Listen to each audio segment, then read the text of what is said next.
Boa noite a todos. Boa noite a todos que estão ouvindo, estão nos acompanhando. Hoje teremos um assunto bastante polêmico para alguns, né? Mas para outros muito necessários. Boa noite, Secretaria de Educação, boa noite, Secretaria da Saúde, todos os profissionais das unidades escolares, famílias que estão nos ouvindo, né? Então, a live de hoje, a gente trará uma discussão, uma temática um tanto, né, que polêmica, como eu já disse antes, mas necessária, pois é uma política pública pouco acessada pelas famílias, o planejamento familiar. Mais que decidir ter ou não ter filhos, ou o número de filhos, o planejamento familiar é um direito da família, que precisa ser universalizado, pois está previsto na lei, né? E, além disso, está intimamente relacionado à qualidade de vida, aos processos de saúde e prevenção primária à violência. Espera só um pouquinho aí que apagou aqui meu celular. Apagou aqui um pouquinho, sabe como é que são as tecnologias. E nós temos uma pessoa bastante importante que veio hoje para conversar com a gente sobre essa temática. É uma enfermeira da Secretaria Municipal de Saúde, uma grande parceira nossa no nosso trabalho, no enfrentamento às violências, à saúde da mulher, né, e também na atenção primária. Hoje ela coordena o serviço da prevenção primária, né, o nome dela é Simone Henkes. Boa noite, Simone. Olá, tudo bem? Boa noite, Maria. Tudo bem, e você? Tudo bem. Que bom tê-la aqui com a gente, nessa discussão assim tão necessária, né? Principalmente em tempos de Covid, né?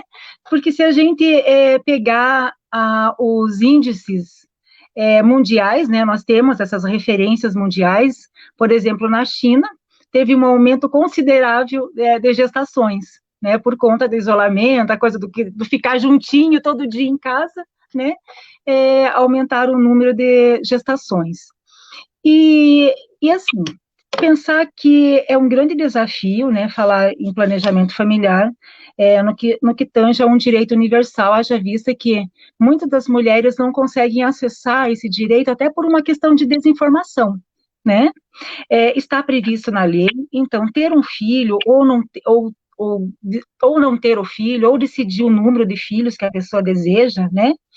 É um tanto que desafiador, na verdade, no momento que a gente discute, ou temos como base questões religiosas, questões políticas, né, e tantas outras questões que interferem, né, e até mesmo questões culturais das famílias que interferem nessa decisão, né. Muitas vezes até acaba terceirizando, né, para uma outra instância esse desejo de não ter filhos ou de ter um número reduzido de filhos, né. Tanto que essa questão ela é tão assim interessante, né? Quando uma mulher, por exemplo, ela decide ter um filho, esse filho vem preencher o que na vida dela, né? Vem o que ela está querendo com esse filho na vida dela. Tanto que muitas falam assim: agora só falta um filho para preencher a minha vida. Eu vou me sentir completa, né? Depois que eu for mãe. Então a gente ouve essa questão, né, do desejo de ser mãe, né, do desejo de ter um filho, de realmente ter a maternidade como uma meta para a sua vida. Mas nós temos também o contraponto disso, né, Simone? São daquelas mulheres que elas não desejam, né, ser mães, por vários motivos, ou porque não estão preparadas, ou porque é uma família realmente de uma vulnerabilidade social muito grande, com muita dificuldade de acesso ao básico da rotina do dia a dia da sua família, né, daquilo que a gente realmente precisa para a nossa sobrevivência, né, e daí vem esses entraves, né, que vem aí nessa relação desse filho. E, inclusive, tem alguns estudos, né? Tem um estudo aqui do Brasil, de um médico famoso, que ele passou algum tempo fazendo um trabalho com presidiários, né? E, assim, mais de 90% da população que ele passou aquele tempo lá junto com aqueles detentos, eram oriundos de famílias muito numerosas, né, e que eles não sabiam quem era, inclusive, o pai deles, né. Então, para a gente ver, assim, a dificuldade que é estabelecimento realmente de uma política pública que deveria ser universal, mas não é por conta de todos esses entraves, esses percalços no meio do caminho, né. E na Secretaria de Saúde, Simone, como que vocês percebem todas essas questões, né? Como vocês administram isso? Fala para a gente, assim, do teu trabalho em si, do trabalho da Secretaria em si, sobre o planejamento familiar. Então tá, então boa noite a todas. Primeiramente, quero te agradecer, Maria, pelo convite, né? Apesar que, né, nós estamos nessa correria em relação à pandemia, mas é um tema muito importante, né? Como você falou, nos preocupa bastante porque as doenças, a gravidez não desejada, a violência são algo que não deixaram de existir nessa época de pandemia, pelo contrário, muitas coisas a gente sabe que continuam acontecendo, ou que de repente nós vamos ter as consequências até depois em relação a isso.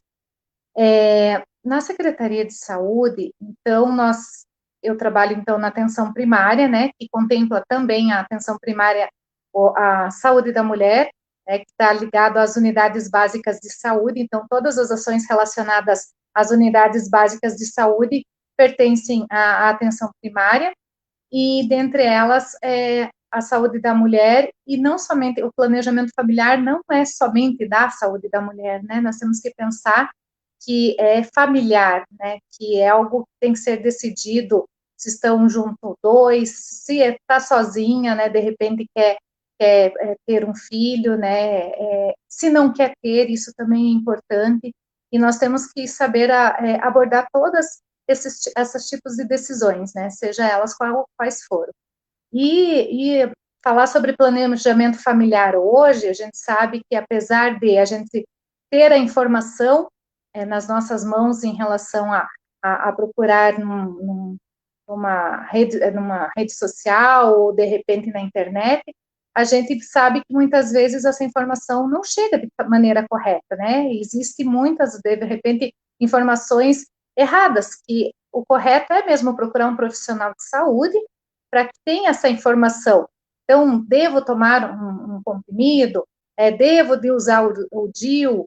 Qual método que é melhor para mim nesse momento? Não, eu não quero ter filho, quero fazer uma laqueadura, né? Meu marido quer fazer uma vasectomia, né? Meu companheiro.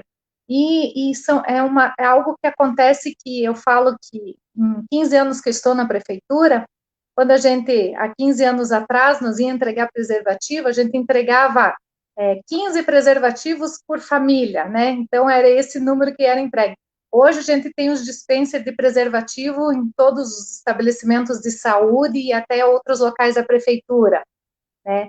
Além do preservativo masculino, nós temos o feminino também, né? Pouco utilizado. Por quê? Porque, às vezes, não divulgado, não conhece, né? Mas também nós temos ele, né? Além de outros métodos também, né? Que, à medida da conversa, nós vamos falando dos outros também. Então, o planejamento familiar, ele, por mais que a coordenação, de repente, aconteça lá na Secretaria de Saúde, todas as unidades estão capacitadas, né, todos os enfermeiros, para falar sobre esses assuntos, né, todas as unidades têm os métodos para ofertar para a população.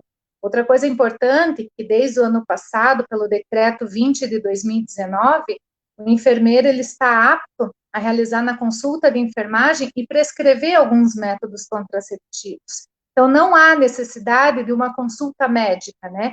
O enfermeiro pode fazer essa consulta, né? E isso ajuda, por quê? Porque, às vezes, chegar cedo numa fila para agendar uma consulta, para daí solicitar um método, então, de repente, numa conversa com o enfermeiro, na coleta de preventivo, né, ou de repente na hora do acolhimento, lá numa conversa, você pode estar fazendo apresentar essa vontade, né, de utilizar algum método contraceptivo.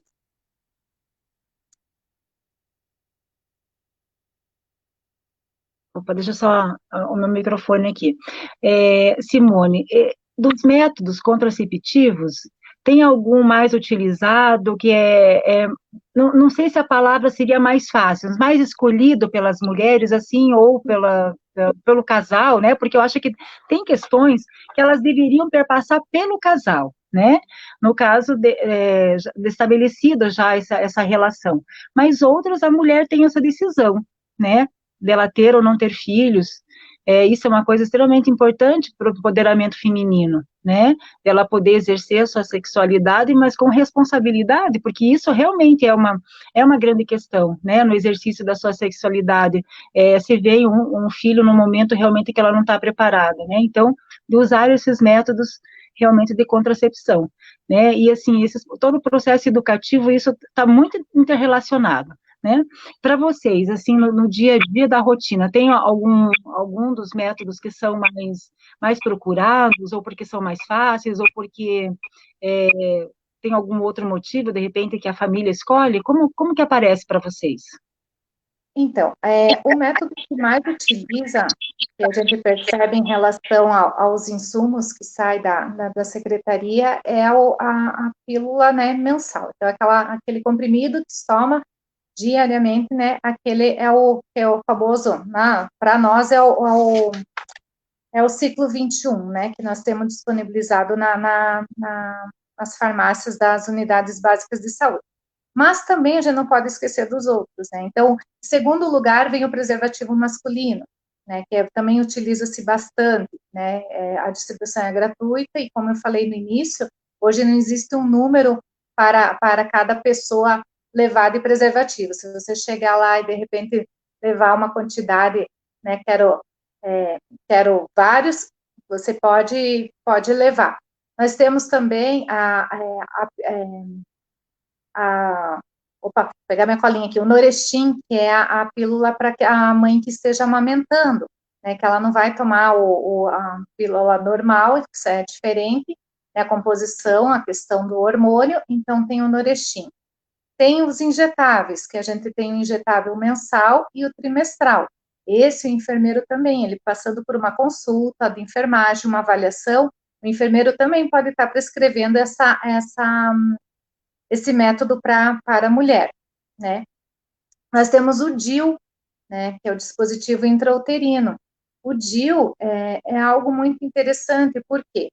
O DIU você pode utilizar durante até 10 anos, ficar com ele, né? Então, se de repente, no momento, você não quer ter filhos, mas daqui 10 anos você, né, você quer estudar, tem algum objetivo para depois ter filho, então é um método também muito importante que a quantidade de hormônio, que o nosso DIU é o dispositivo que ele é de cobre, ele é praticamente bem menor do que a pílula que a pessoa vai tomar todo dia e tem uma quantidade de hormônio maior.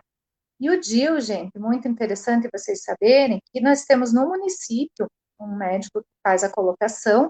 Para vocês terem uma ideia, não temos praticamente fila, né, onde que a gente passa por uma orientação, porque muitas mulheres têm dúvidas em relação ao DIU, e se eu engravidar?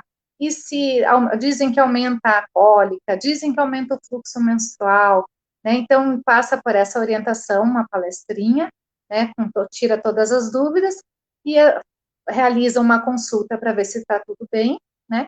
E daí coloca-se o DIU, né? No próprio, então ali no Cachoeira a gente faz a colocação. E hoje nós temos poucas mulheres assim que estão na fila para colocar o DIU. E dois métodos que ainda são tradicionais, a gente escuta muito que a procura é grande em relação à vasectomia, que a vasectomia nem tanto, mas a laqueadura, né? A laqueadura, então, é um método que ainda as mulheres procuram bastante, mas nessa época de pandemia, praticamente não estão agendando, né? Então, nós estamos com as filas paradas, então, nós temos um número até grande de mulheres aguardando a laqueadura e os homens a vasectomia, mas que existem esses outros métodos que podem estar sendo utilizados, né, até que se regularize, porque a laqueadura é encaminhada para Curitiba e as vasectomias são encaminhadas para o Hospital do Rocio em Campo Largo, né, mas não está sendo feito agendamento devido à questão da pandemia, que, como vocês devem estar escutando, que nós estamos já na bandeira laranja, né, que a maioria dos leitos de UTI estão sendo ocupados, né, e a prioridade nesse momento é a questão do próprio Covid, né. O que mais que eu poderia falar para vocês que é muito importante? Então, assim, fala, Maria. Eu estava aqui pensando enquanto você falava sobre as questões do preconceito, né? Ainda existe muito preconceito nos métodos contraceptivos, né? Do uso, porque às vezes tem aquela questão, por exemplo, da mulher fazendo uso dos hormônios de uma forma geral, né? Ainda se tem aquele preconceito, a mulher vai engordar, né? Ou o homem, mesmo diante da vasectomia, vou perder a minha virilidade. Existe ainda essa desinformação, né, no dia a dia da rotina das unidades?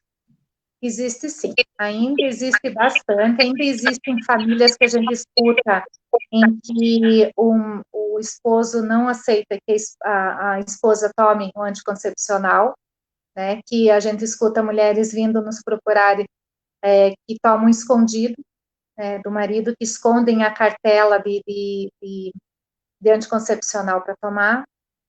Existe sim um preconceito do homem em relação à vasectomia, e achar que depois da vasectomia haverá algum problema em relação à impotência sexual, né? Em relação ao DIU, a gente ainda escuta também bastante que é a questão, porque eu soube que tal pessoa engravidou com o DIU, porque não é tão eficaz, também a gente escuta bastante, né? E lembrando vocês que algo muito importante é que não importa desses métodos que eu falei, né, pode prevenir a questão de uma gravidez não desejada, mas somente o preservativo masculino e feminino que vão prevenir de doenças, né? Então, assim, às vezes a gente pode estar falando da questão de tomar um anticoncepcional, mas sabendo que existe as doenças, né, a sífilis, o HIV, as hepatites, né, o HPV, então, várias doenças sexualmente transmissíveis, né, que hoje é chamada de infecções sexualmente transmissíveis, e somente com o uso do preservativo. Então, também existe que, a gente estava falando em relação ao preconceito, que casais que, de repente, a esposa chegou a pedir para o marido para usar preservativo e tanto tempo casado, e não aceitar porque acha que a partir do momento que está usando o preservativo é motivo de traição, né? E de repente não olha como um método, ou de repente ela não queria mais tomar o anticoncepcional. E outra coisa muito importante que eu acho que nós temos que falar também, e eu gosto sempre de fazer essa comparação de quando eu entrei no município, que para fazer uma laqueadura, a mulher antigamente precisava assinatura do seu cônjuge, e tinha que assinar e reconhecer em cartório. E ali acontecia muito dela vir, demonstrar o interesse em fazer a laqueadura, assinar, reconhecer a assinatura em cartório, e daí na hora do cônjuge assinar, ele não aceitava, né? E ali ela acabava sendo submissa, né? E não realizando uma vontade que ela tinha, um desejo no seu corpo, né? Por causa do cônjuge. Hoje, não precisa mais reconhecer a assinatura em cartório, né? Basta fazer a assinatura, porque a gente sabia que muitas não tinham nem o dinheiro para assinar, que eram 3 vias, né, fazer esse reconhecimento em cartório, e hoje não precisa assinar a assinatura do seu cônjuge, porque partiu de um momento que em várias discussões, e participei junto em relação à regional, tudo, que era o corpo dela, né, então que a decisão era dela naquele momento, né, então assim, ela ia fazer algum procedimento em relação a ela, então se ela gostaria de fazer a laqueadura, não haveria necessidade de outra pessoa autorizar. Maravilha, Simone. E até a gente fica pensando assim em relação às infecções sexualmente transmissíveis, né? Porque houve um tempo em que nós dizíamos que havia grupos de risco. E hoje nós não temos mais os grupos de risco relacionados às ISTs, porque hoje nós temos o comportamento de risco, né?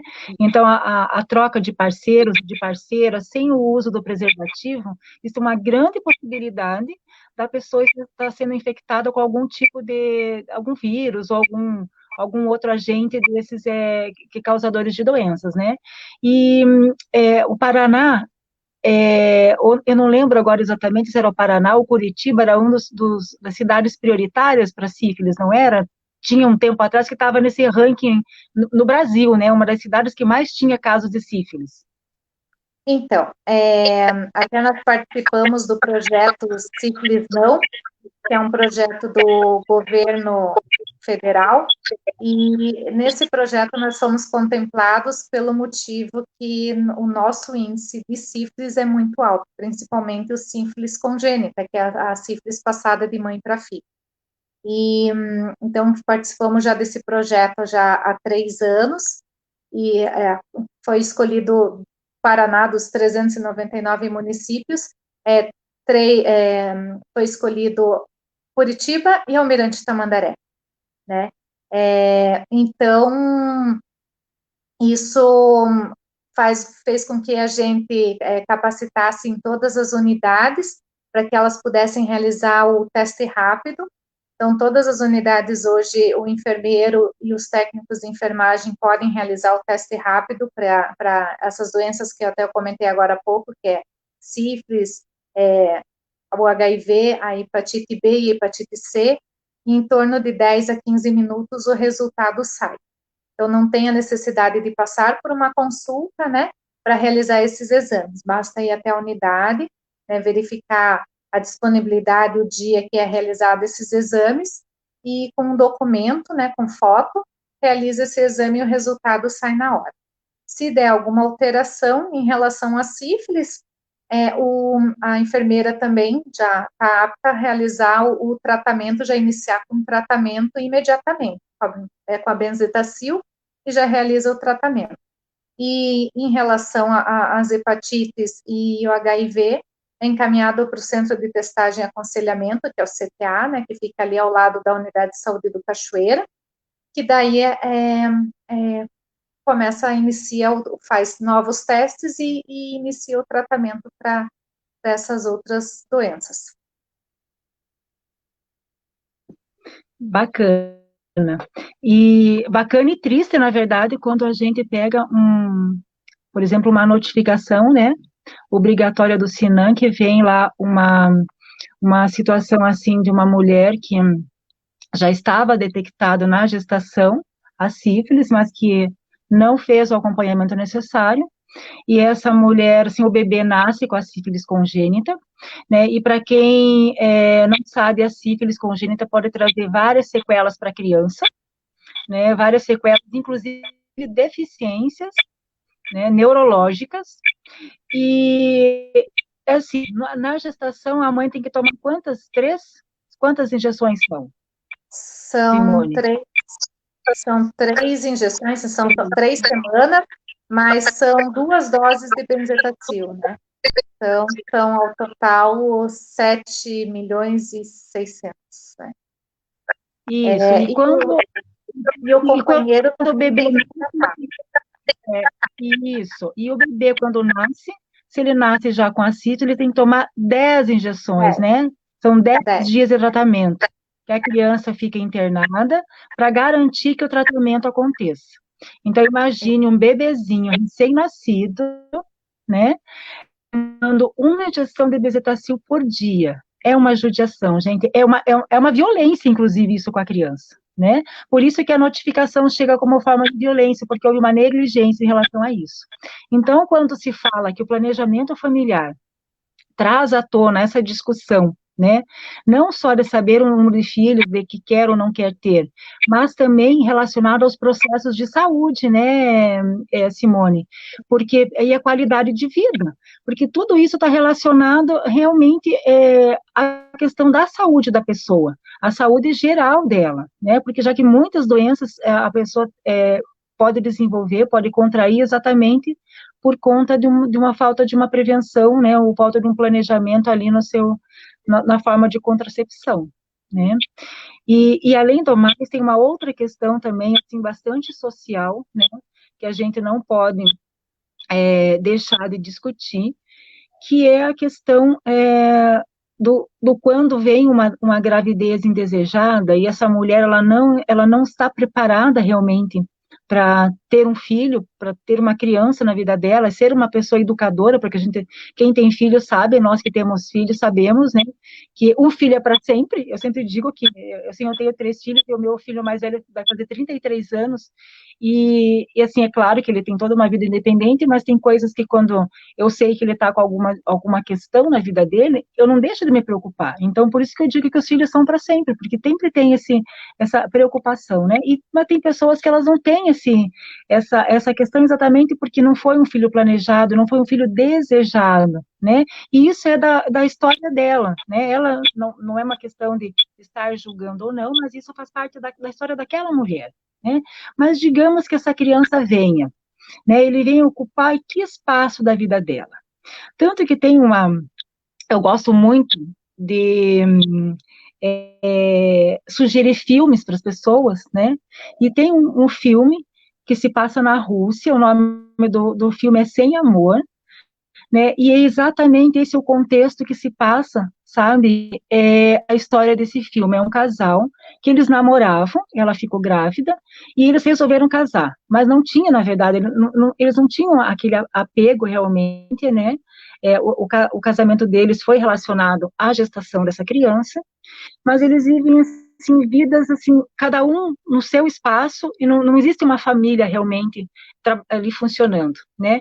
E daí, essa criança já está grande, uns 12 anos, mais ou menos, o casal, é um baita de um spoiler esse, hein? Né, o casal resolve se separar, cada um já tem uma nova vida, e aquele menino dentro daquela casa, ele não existe. Tanto que o menino, ele sumiu, né?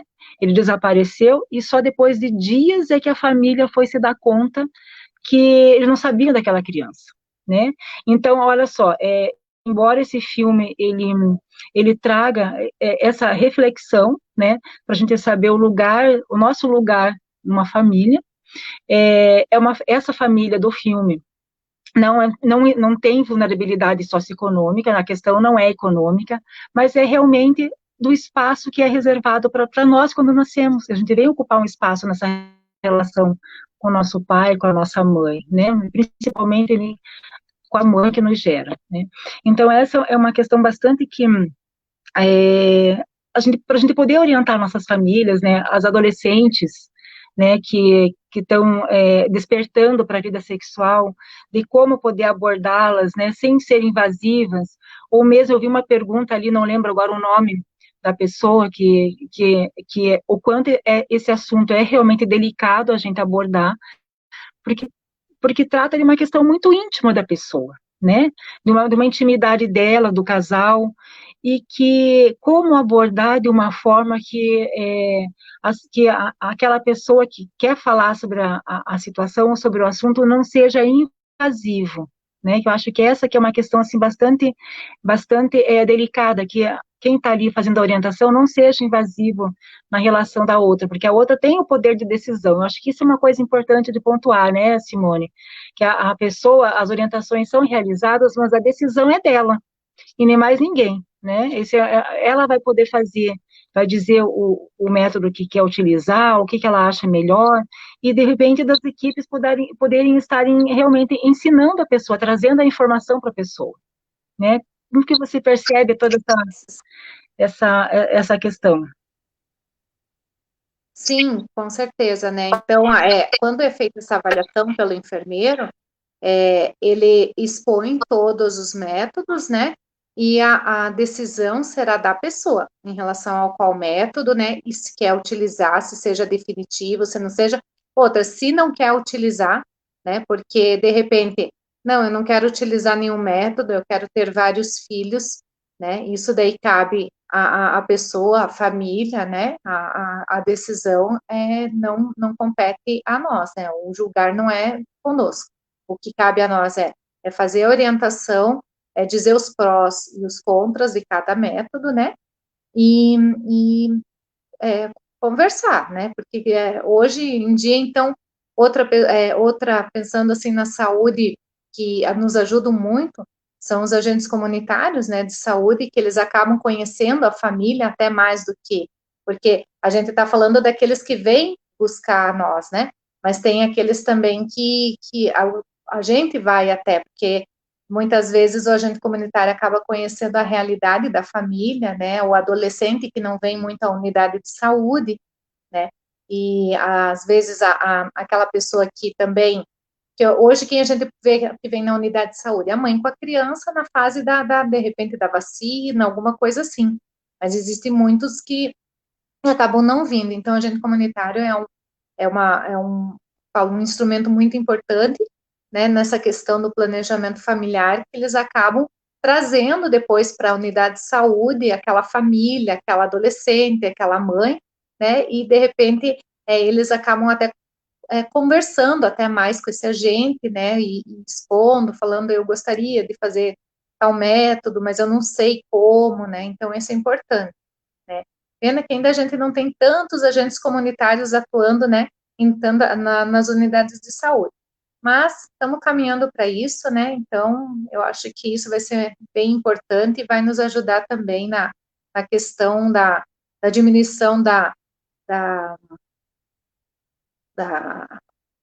da gravidez na adolescência, que é uma meta que a gente fala que é o CISPACT, que a gente pactua com o Estado, né, em relação a diminuir a gravidez na adolescência. Então, nós temos, ano passado, nós tivemos, para acho que quase 300 adolescentes menores de 19 anos, e diante de uma quantidade de quase 2.000 crianças que nascem no município, né, ainda existem muitas adolescentes que ficam grávidas, né? E um método que eu não falei para vocês, que eu estava lembrando aqui, que nós temos também, é a pílula do dia seguinte, né, que às vezes também muito criticada, né, que a gente sabe em relação à questão da igreja, às vezes, né, da questão da religião, mas nós temos disponível e nós temos que também, né, ofertar. Então, a pílula do dia seguinte, ela tem disponível nas unidades de saúde e no 24 horas, né, no pronto atendimento, né, ela também, como o próprio nome diz, tem que tomar o mais breve possível, né, então, porque no dia seguinte, né, normalmente no dia seguinte fala, poxa, estourou o preservativo, ou de repente esqueci de tomar o anticoncepcional que eu tomava normalmente, né, ou não tomava nenhum método, né, e até 72 horas ela tem a eficácia de não acontecer a gravidez. Então, nós temos nas unidades também que não há necessidade de passar por uma consulta, né, que às vezes, eu não tomei porque eu não consegui a consulta naquele dia, alguma coisa assim. Não, tem como passar pela a enfermagem, pelo enfermeiro, e conversar e ela avaliar para, de repente, estar tomando a pílula do dia seguinte. Simone, e sobre, porque a gente sabe que além de todos esses métodos, nós temos também a questão da informação, né? De poder levar informação para os adolescentes nas escolas, principalmente aqueles que já estão no ensino médio, né? A Secretaria de Saúde tem algum programa nesse sentido, de fazer palestras? Então, eu falo que o Covid veio para acabar com o nosso planejamento, né? E este ano nós estávamos bem estruturados em relação diante de fazer uma parceria até maior com a educação e conversas e, de repente, fazer rodas com adolescente e tudo, né? Estava tudo no nosso planejamento. Mas infelizmente, a gente teve que mudar o nosso foco, né? Que eu até brinco que a gente não imaginava ter que comprar oxímetro e termômetro, termômetro infravermelho e outras coisas assim, que nesse momento estão sendo importantes em relação a isso.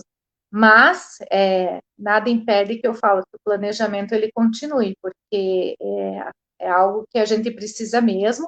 Nosso município precisa investir muito nessa questão da prevenção em relação à informação. Eu acho que a informação precisa chegar mesmo, por mais que eu falo que a gente tenha a internet a palma da nossa mão, às vezes a conversa, o olho no olho, às vezes o toque ali do conversar com o adolescente, isso é muito importante, né? Então, precisamos sim fazer esse movimento, né? Mas vamos ver como que vai acontecer os próximos meses, né?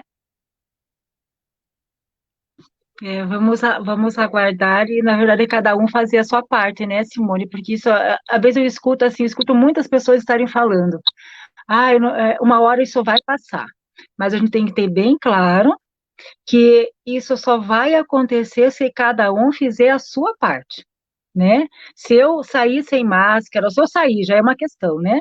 Então, eu prefiro, tem que ficar em casa, não precisando sair, fica em casa. Se precisar, usa máscara e todos os cuidados necessários, né? Porque isso só vai realmente diminuir ou vai realmente cessar se cada um fizer a sua parte. Mas daí, voltando ao assunto de hoje, até eu queria agradecer publicamente o trabalho dos agentes comunitários, porque eu vejo que realmente é um trabalho maravilhoso, isso de conhecer o território, né? Quando a gente conversa com os agentes, eles conhecem o território, eles conhecem as famílias pelos nomes, eles conhecem as famílias pelas características daquele núcleo, né? Daquele núcleo familiar, e poder depois, havendo demanda, né, levá-los para a unidade de saúde, para os atendimentos que forem necessários conforme a cada necessidade. Eu acho que é um trabalho assim, maravilhoso, realmente, e assim, principalmente de conhecer o território, né? Porque quando eles vão para a rua, eles conhecem o território, as características daquele local, as fragilidades e as potencialidades daquele local, assim como o médico, né? O médico que também está lá na estratégia da família, que vai também fazer as visitas, o quanto é rico, na verdade, esse trabalho. É um trabalho maravilhoso, muito rico realmente de você estar lá, realmente junto com a família na sua casa, né? De poder conhecer realmente as necessidades e as fragilidades daquela família, né? E isso é muito importante para os processos de saúde, né? Porque quando a gente fala em prevenção, né? Não é só a prevenção para não ter doenças, não é só isso, mas é todo um conjunto de situações para que a pessoa tenha uma qualidade de vida. Eu acho que falar de planejamento familiar é falar em qualidade de vida, né? É falar de prevenção em todos os sentidos, né, Simone? E me diga uma coisa, sobre os métodos naturais, né? O método natural, na verdade, que é antiga, a gente nem ouve falar mais da tabelinha, né? Porque daí tem que ter um conhecimento do seu corpo, né? De uma forma, assim, muito minuciosa, para saber o período mais fértil, o momento que a pessoa está ovulando, né? Ainda as mulheres procuram por esse método? Olha, são bem poucas as mulheres que procuram, né? Tem também a questão do muco, né, cervical. Às vezes ela nem percebe quando o muco está espesso, quando não está, próximo da ovulação, né? A questão hoje também, os fatores externos, por exemplo, a alimentação, tudo, hoje, a nossa alimentação não é que nem antigamente, que era menos hormônio, tudo. Então, isso dali prejudica um pouco, porque a gente percebe cada vez mais as meninas ficando, digamos, mocinha, né, tendo a sua menarca, que é a primeira menstruação, mais cedo, né, às vezes nem estão preparadas para isso, e às vezes não sabem nem como lidar, e às vezes os pais também não estão preparados para orientar em relação a esse tipo de assunto com suas filhas, né, e a gente percebe, então, que esses métodos, eles estão ficando de lado. Por quê? Porque à medida que existe uma facilidade em relação a você tomar um anticoncepcional, em você usar o preservativo ali, eles estão ficando de lado. São poucas as mulheres, assim como o diafragma, né, que é um outro método também, que é de barreira, que a gente utiliza. Tem disponível? Tem, mas poucas as mulheres procuram o diafragma. Por quê? Porque é um método que você tem que colocar antes da relação sexual, você tem que retirar o diafragma, lavar, guardar na caixinha, de na outra vez que vai ter relação, vai colocar novamente. Então, hoje, com esse mundo moderno, essas coisas que acontecem muito rápido, estão ficando um pouquinho de lado os métodos naturais, mas são interessantes é necessário saber, né, os profissionais de saúde, eles vão falar sobre os métodos naturais, os métodos de barreira, né, os definitivos, vão ser falados sobre todos, caso tenha necessidade, mas, ó, eu como enfermeira te falo que são poucas as mulheres que falam que, eu uso a tabelinha, né, porque a gente sabe que precisa ter um ciclo menstrual regular, né, não pode ser irregular, né, existe também a questão da interferência, de repente, com outro tipo de medicação, se toma, alguma coisa assim, então, precisa ser algo muito certinho, né, a mulher, como você falou, ela precisa conhecer exatamente o seu corpo, e o que a gente fala na saúde da mulher é que, às vezes, a mulher não se conhece, não conhece o seu corpo, né, então, isso é importante, a mulher conhecer seu corpo, né, então, fugindo um pouco do planejamento, de repente, ela já fez seu preventivo, né, ela fez seus exames de rotina, fez a sua mamografia, porque realmente nós estamos numa pandemia que está pedindo para a gente ir mais desacelerar, mas a gente tem que saber que, de repente, se não fez ano passado, não fez retrasado esses exames, pode ser que alguma coisa venha acontecer depois, quando for fazer. Então, é importante a gente falar, a prevenção é tudo, né? Se a gente se prevenir, com certeza, a gente vai evitar um monte de doenças. E falando também, Maria, pegando ali ó, um caminho seu em relação a quando a gente decide ter um filho, né? Como você disse, a responsabilidade é para a vida toda. E o que a gente percebe ainda é que há tempos a gente não vem atingindo meta de muitas vacinas, né? E daí a responsabilidade é dos pais, porque assim, essa criança não vai sozinha até uma unidade de saúde tomar sua vacina. Então, quando você decide ter um filho, seja, de repente aconteceu, a responsabilidade tem que pensar que vai ser uma responsabilidade para a vida toda, e ali na infância, não tem alguém que vá fazer isso, a criança não vai sozinha, então, eu puxo a responsabilidade para os pais, de repente, por que essas vacinas, né, estão atrasadas, né? Claro que a gente sabe dos casos que, às vezes, o governo federal não manda a quantidade necessária, que vai repondo aos poucos as vacinas nas unidades, que existe para algumas vacinas uma fila de espera para chamamento, tudo, mas a gente encontra ainda muitas mães que, de repente, vão tomar, levar para tomar vacina, e são vacinas que tinham, que não teve falta, e acabam as mães não levando. Então, isso também é uma responsabilidade muito grande que vem lá do planejamento familiar, né? Então, se eu planejei, se eu assumi, então eu tenho que, né, a mesma coisa, a escola, depois, é a mesma coisa, então, todos tem um ciclo pela frente, né? Então, essa decisão do planejamento tem que ser bem pensada, né? Porque eu brinco que o pacotinho vem, o pacotinho vem e vem com tudo para a gente depois assumir essa responsabilidade. O processo educativo de uma criança, ele é longo, né? Até que a criança, até que o adolescente, depois o jovem adulto, dê conta da sua vida, seja realmente independente, né, financeiramente, dependente emocionalmente dos seus familiares, é um caminho muito longo até chegar lá, né? Então, a gente pode decidir realmente, né, por algum momento não ter o filho, né, porque isso é um desejo da família, é uma escolha que se faz, né, é uma questão dela, realmente. E, por outro lado, também tem outros aspectos, né, educativos. Sempre quando eu falo muito na gravidez, na adolescência, né, como a minha formação é psicológica, então eu acabo abordando esses aspectos, né, e que muitas vezes o adolescente, ele entra muito cedo na vida sexual, né? E às vezes tem questões, lógico, culturais, porque os pais deles já foram pais muito jovens, assim como seus avós, né?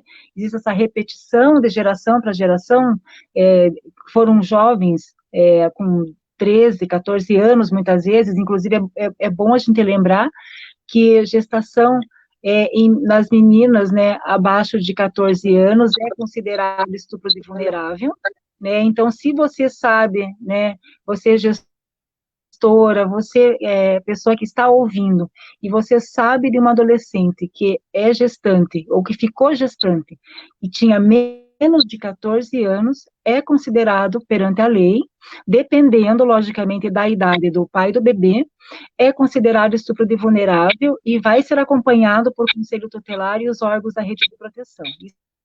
Eu acho que é uma informação bastante importante para a gente, né? Porque a gente vê isso no nosso trabalho, né, Simone, de meninas muito precocemente entrarem na vida sexual, e assim, é interessante porque existem outros fatores realmente também, assim, a própria menarca, né, por que está cada vez mais cedo a primeira menstruação? Tem fatores culturais e fatores hormonais, e inclusive a exposição muito cedo da menina à própria erotização, né? Então, a menina ainda é criança e está se vestindo como se fosse uma adulta, então isso é erotização precoce. A gente tem que pensar que isso faz parte de um processo educativo, né?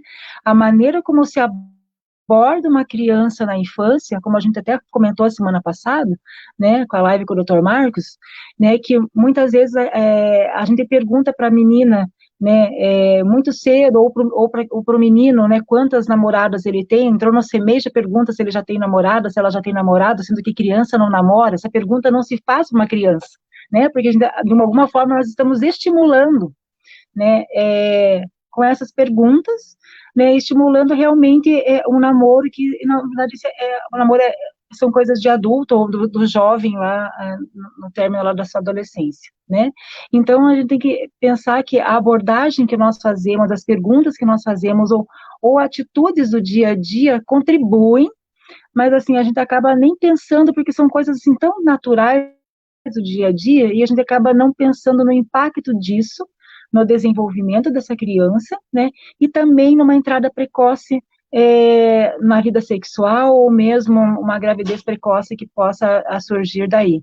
Um exemplo que eu sempre trago, né, quando eu trabalho com as professoras, ou com as famílias mesmo, que, por exemplo, assim, muitas vezes a criança lá vai ganhar um presente de aniversário, ou de Natal, né, e a criança, lógico, quem tem criança sabe, né, que a criança, ela pede o presente, ela fica, ela não consegue esperar, né, até o dia realmente do seu aniversário para ter o seu presente, ou o dia do Natal, e fica realmente, a gente sabe que a criança fica lá pedindo, e assim, o pai ou a mãe, até para aliviar a sua própria ansiedade, ou para atender o desejo da criança, acaba dando para a criança antes do tempo, né?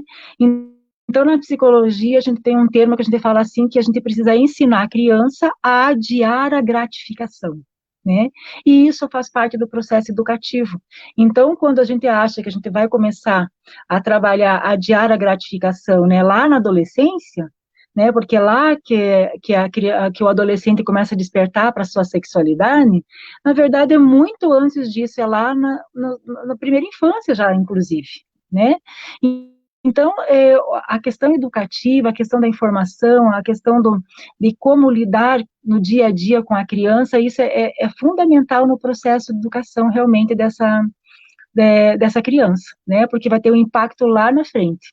Eu acho assim muito interessante, né, quando a gente esmiuça, né, isso na rotina familiar, que muitas vezes a ansiedade de gratificar a criança antes do seu tempo é muito mais do adulto, de não conseguir realmente colocar esse freio, né, do que propriamente da criança, né, que na verdade ela pode esperar, e isso a gente tem que realmente trabalhar com os nossos filhos, com os nossos alunos, né, com nossos educandos, com nossos sobrinhos, netos, o saber esperar, porque isso faz parte, assim, da impulsividade, do imediatismo, né? Então, hoje, quando a gente diz assim, como você mesma disse, né, a mulher, ela não espera mais essa vida realmente louca que a gente tem, né? Tudo é para já, tudo tem que ser para esse momento, né? Que inclusive esses métodos mais naturais ficam acabando ficando de lado porque não se tem a paciência do esperar realmente, né? As questões do dia a dia, então é tudo para já, é tudo um imediatismo. E isso tem um impacto, né, na vida futura, no desenvolvimento dessa criança. Então, está tudo interligado, né? Então, um processo educativo, ele é longo, sim, né? Ele dá muito trabalho, claro que dá, né? Por isso que a gente tem que realmente pensar e repensar, né, se nós queremos ser pais, se nós queremos ser mães, e porque, assim, a jornada depois disso, ela é longa para frente, né, até realmente o nosso filho ter autonomia para viver sozinho, né, e é claro que é sempre a garantia no sentido de uma qualidade de vida, né, e a prevenção não só de doenças, né, de todas as doenças que são sexualmente transmissíveis, as infecções sexualmente transmissíveis, mas também de outras qualidades de vida, né? Porque uma mulher que tem um número de filhos muito grandes, né, Simone? Ela tem algumas questões no corpo dela. Ela vai ficando com algumas. Imagina uma mulher que tem 10 filhos, né? Que a gente sabe, né? Pelo nosso trabalho, um filho a cada ano. Né, o como que o corpo dela não dá tempo de se restabelecer dos seus nutrientes, dos ossos, dos dentes, cabelo. A gente sabe que isso tem impacto na saúde da mulher, né?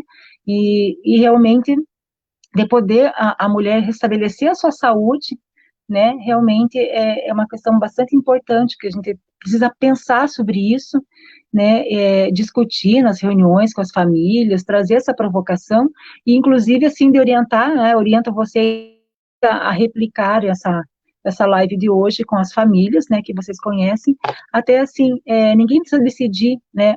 Da noite para o dia, mas é que se tiver um momento que a pessoa possa refletir sobre a sua vida e fazer uma escolha no futuro, isso já é um grande caminho, né?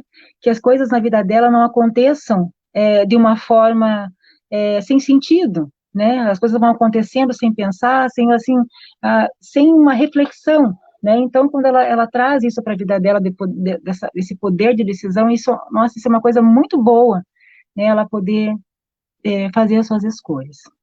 Simone, que recado você daria para nossas famílias, né? Nós vamos já com 52 minutos de live, para nossas professoras, para nossas gestoras, né? Outros profissionais que estão nos ouvindo, né? Que orientação, que informação você dá a respeito de tudo que a gente conversou hoje?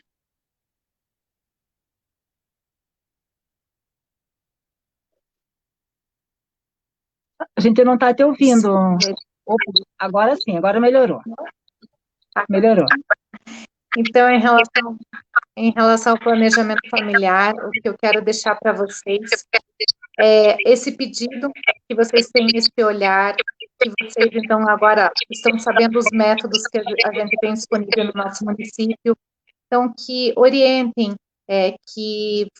orientem, falem sobre eles, que a gente possa, né, diminuir essas gravidez não planejadas, porque a gente sabe que hoje as mulheres, muitas trabalham, muitas têm outros sonhos, né, então, que elas tenham esse poder de poder escolher o seu método, de poder decidir se ela quer ter filho ou não quer ter filho, né, que a gente não julgue, que a gente oriente e que a gente possa sempre, que eu falo, sempre ajudar essas mulheres, porque muitas acabam não tendo essas informações e que nós, principalmente vocês que também estão na ponta, né, que vocês se cuidem, né, que se puderem, orientem as pessoas, que a gente está vendo que muitas pessoas não estão saindo mais com máscara, que não estão levando a sério, então a gente ainda está passando essa pandemia e é um momento difícil para todos, né, os medos ainda existem,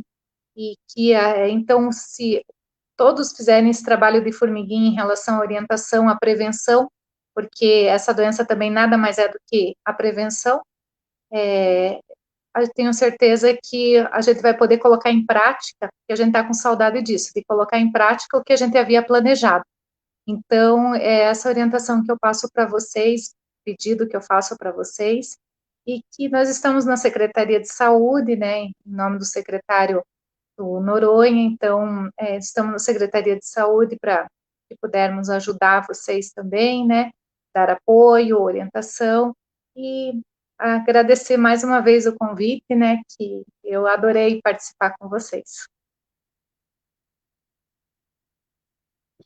Obrigada, Simone, da tua presença, né? Acho que foram informações assim bastante valiosas, né? Porque tudo que vem diz respeito à nossa saúde, ao nosso corpo, a gente precisa falar sobre isso, né? A gente sabe que é um assunto que gera polêmica, porque vai falar sobre a sexualidade, vai trazer à tona a intimidade, né, daquela pessoa, do casal, mas isso é uma questão natural do corpo humano, das pessoas, né, e eu gostaria de deixar, assim, um recado também, né, que pensando que muitas pessoas estão saindo e estão se colocando em risco na forma que elas não utilizam a máscara, né, se elas não utilizam, se elas não acreditam que realmente podem pegar a doença, podem pegar o Covid, né, porque tem pessoas que ainda duvidam da existência do vírus, né, que esse comportamento, até como a gente tinha conversado no início da semana, né, Simone, pode ser considerado um comportamento de risco, né, porque ela não se percebe o quanto ela está se colocando em risco e também está colocando outras pessoas em risco, porque ela pode estar de uma forma assintomática, está transmitindo para as pessoas que ela ama, inclusive, né, que são familiares dela, né, então a gente não pode esquecer disso. Eu gostaria de agradecer a todos que acompanharam a gente, né, agradecer a todos da Secretaria de Educação, da Secretaria de Saúde, das escolas, né, outros profissionais que acompanharam hoje à noite, Fábio, que está aqui no backstage ajudando a gente, e principalmente a você, Simone. Tudo de bom para você. Obrigada. Tchau, tchau a todos.